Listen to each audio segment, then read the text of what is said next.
కొబ్బరి చట్నీతో మరి తిన్నామంటే ఒక్కటి తింటే చాలండి. చాలా వేడిగా ఉన్నాయి. చూపిస్తాను లోపల ఎలా ఉడికిందో. చూడండి, చక్కగా ఉడికిపోయింది. చాలా మంచిగా ఉంటాయి. హాయ్, హలో, నమస్తే. ఎలాగున్నారు ఫ్రెండ్స్? అందరూ బాగున్నారా? నేను కూడా చాలా బాగున్నాను. మీ అందరూ బాగావాలని మనస్ఫూర్తి కోరుకుంటున్నాను. ఏం చేస్తున్నారు ఫ్రెండ్స్? బ్రేక్ఫాస్ట్ అయిపోయిందా? నాదైతే అవ్వలేదండి. ఇడ్లీ పిండి రుబ్బుకోవడం మర్చిపోయాను. అలాగే దోశ పిండి కూడా రుబ్బుకోవడం నానబెట్టుకోవడం మర్చిపోయాను. ఇప్పుడు దోశ తినాలనుకుంటున్నాను. అయితే ప్రాబ్లం ఏమీ లేదండి. మన ఇంట్లో ఉన్న ఉప్మా రవ్వ, అదేనండి సూజీ రవ్వ, బొంబాయి రవ్వతోటే చక్కగా దోశలు వేసుకోవచ్చండి. రుబ్బుకునే పని లేదు, పప్పు రుబ్బుకునే పని లేదు, నానబెట్టుకునే పని లేదు.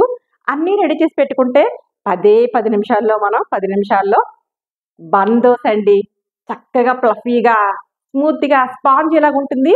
మరి దోశ తయారు చేసుకోవడానికి 1 కప్పు ఉప్మా రవ్వని తీసుకొని మనం ఇలా వేసుకుందాం.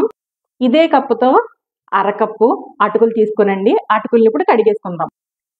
అటుకుల్లో మనం ఇలా వాటర్ వేసుకొని శుభ్రంగా 2 సార్లు కడిగేసుకొని అటుకుల్ని క్లీన్ చేసుకొని అప్పుడు ఇందులో వేసుకుందాం. ఇదిగోనండి, అటుకుల్ని మనం శుభ్రంగా కడిగేసుకొని ఇప్పుడు ఇందులో ఇలా వేసేసుకుందాం.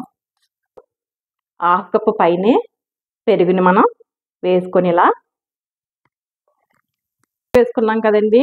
ఇప్పుడు చక్కగా ఇలా కలుపుకొని ఇంకా కొంచెం వాటర్ వేసుకొని ఇందులోను కొంచెం వాటర్ వేసుకొని మనం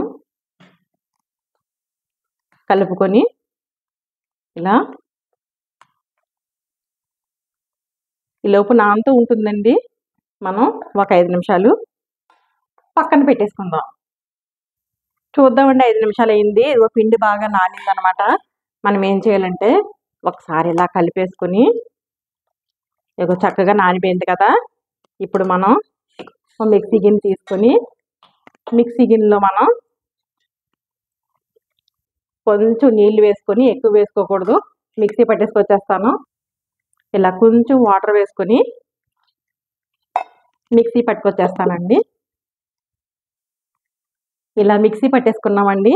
ఇదిగో చూసారా, ఈ కన్సిస్టెన్సీలో పిండిని మనం కొంచెం నీళ్ళు వేసుకొని, ఎక్కువ వేసుకోకుండా, ఆల్రెడీ పెరిగి వేసుకున్నాం కాబట్టి ఇలా మనం మిక్సీ పట్టేసి ఇందులో వేసేసుకున్నాం. ఇదిగో చూడండి, ఈ విధంగా అన్నమాట. ఇప్పుడు మనం ఇందులోకి రుచికి సరిపడినంత ఉప్పు వేసుకుందామండి. 1 స్పూన్ వేసుకుని, అలాగే కొంచెం తినే సోడా అండి, 2 చిటికలు తినే సోడా వేసుకుని మనం చక్కగా కలిపేసుకుందాం. ఇలా కలిపేసుకుని ఒక్క 5 నిమిషాలు పక్కన పెట్టేసుకుందాం. మూత పెట్టి 5 నిమిషాలు పక్కన పెట్టేసుకుని ఇప్పుడు తాలింపు పెట్టుకుందామండి. తాలింపు తయారు చేసుకుందాం. ఇందులోకి స్టవ్ వెలిగించుకున్నానండి. ఇదిగో ఒక ప్యాన్ తీసుకున్నాను. ఇప్పుడు ఇందులో 2 స్పూన్స్ ఆయిల్ వేసుకున్నాను. ఆయిల్ వేడెక్కిందండి. శనగపప్పు 1 స్పూన్ వేసుకుంటున్నాను. మినపప్పు 1 స్పూన్, అలాగే జీలకర్ర 1 స్పూన్. ఇదిగో చూడండి, అల్లం ముక్కలు 1 ఇంచు అల్లం తీసుకొని చిన్న చిన్న ముక్కలు కట్ చేసేసాను. అలాగే 2 పచ్చిమిరపకాయలు, ఇలాగా పెద్ద సైజు 2 పచ్చిమిరపకాయలు చిన్న చిన్న ముక్కలు కట్ చేసుకున్నాను. అలాగే కరివేపాకు 1 5-6 రెమ్మలు తీసుకొని చిన్న చిన్న ముక్కలు కట్ చేసుకున్నాను. ఇలాగా చేసుకొని ఇంకా ఉల్లిపాయలండి, ఉల్లిపాయలు 1 పెద్ద సైజు ఉల్లిపాయ తీసుకొని 1 పెద్ద సైజు ఉల్లిపాయలు 2 తీసుకొని చిన్న చిన్న ముక్కలు కట్ చేసుకున్నాను. ఇలాగా కట్ చేసుకొని ఇదిగో ఇందులో వేసేసుకుంటున్నాను. వేసుకొని చక్కగా వేయించేసుకున్నామండి. అన్నీ ఇలా బ్రౌన్ కలర్ రావక్కర్లేదండి, లైట్గా వేగితే సరిపోతాయి అన్నీని. అలాగే 2 క్యారెట్లు తీసుకుని ఇలాగా తురిమేసుకున్నానండి చక్కగాను. మీకు క్యారెట్ కావాలంటే వేసుకోండి, లేదంటే వేసుకోకండి. చక్కగా దీన్ని కూడా మనం కలిపేసుకుందాం. అన్నిటితో పాటు క్యారెట్, ఉల్లిపాయలు ఇవన్నీ కాస్త వేగితే బాగుంటుంది. 2 నిమిషాలకి అన్నీ చక్కగా వేగిపోయినాయండి. ఇప్పుడు స్టవ్ ఆఫ్ చేసుకుందాం. ఇవన్నీ ఇందులో మనం ఇలా వేసేసుకుని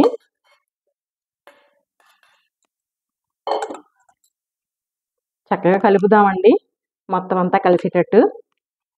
ఇలా మొత్తం అంతా కలిపేసుకున్నాం కదండి. ఇప్పుడు బన్ దోశల్ని వేసేసుకుందాం. స్టవ్ వెలిగించుకున్నానండి. చిన్న మూకుడిని పెట్టుకున్నాను. ఇదిగో ఇందులో ఆయిల్ వేసుకుంటున్నాను. ఈ బన్న దోశలు చిన్న చిన్నవి అయితే బాగుంటాయండి. ఆయిల్ వేడెక్కాక మనం వేసేసుకుందాం బన్న దోశలు. ఆయిల్ వేడెక్కిందండి. ఇప్పుడు బన్న దోశల్ని మనం చక్కగా ఇలా వేసేసుకుందాం. సాల్ట్ సరిపోయిందిలో చూసుకోండి ఒకసారి.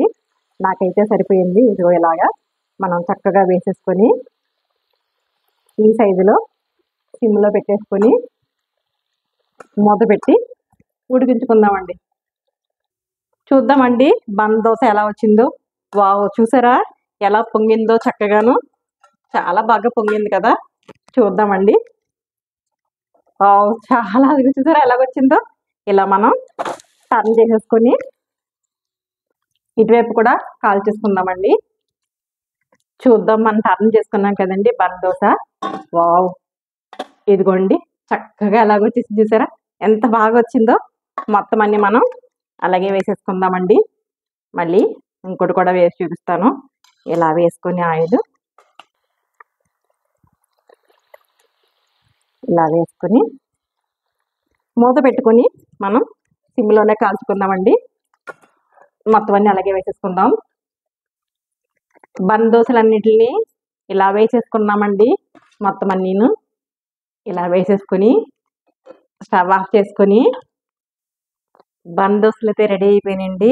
చాలా ఈజీగా చేసుకున్నాం కదా కొబ్బరి చట్నీతో. మరి తిన్నామంటే ఒక్కటి తింటే చాలండి. చాలా వేడిగా ఉన్నాయి. చూపిస్తాను లోపల ఎలా ఉడికిందో. చూడండి చక్కగా ఉడికిపోయింది. చాలా మంచిగా ఉంటాయన్నమాట. బ్రేక్ఫాస్ట్కైనా డిన్నర్కైనా సూపర్గా ఉంటుంది ఈ bun dosa. Friends, bun dosa చాలా ఈజీగా తయారు చేసుకున్నాం కదా. మరి చూసారా ఎంతో ఫ్లఫీగా స్మూత్గా బన్ దోశ అంటే బన్ దోశ లాగే ఉందండి. చాలా టేస్టీగా ఉంటుంది. ఒక్కటి తిన్నామంటే కడుపు నిండిపోతుంది. మరి బ్రేక్ఫాస్ట్కైనా డిన్నర్కైనా హ్యాపీగా తినేయచ్చు కొబ్బరి చట్నీతో. మరి మీరు కూడా ఇలా తయారు చేసుకొని మీకు ఎలా కుదిరింది కామెంట్ సెక్షన్లో పెట్టండి. అందుకని ముందు ఫస్ట్ టైం కనుక నా ఛానల్ చూసినట్లయితే లైక్ చేయండి, షేర్ చేయండి, సబ్స్క్రైబ్ చేసుకోండి. ఫ్రెండ్స్, పక్కన ఉన్న బెల్ సింబల్ టచ్ చేయండి. ఆల్ వస్తుంది. ఆల్ కూడా టచ్ చేసినట్టయితే నేను పెట్టిన ప్రతి వీడియో నోటిఫికేషన్ రూపంలో వస్తుంది. మరొక వీడియోతో మళ్ళీ కలుద్దాం.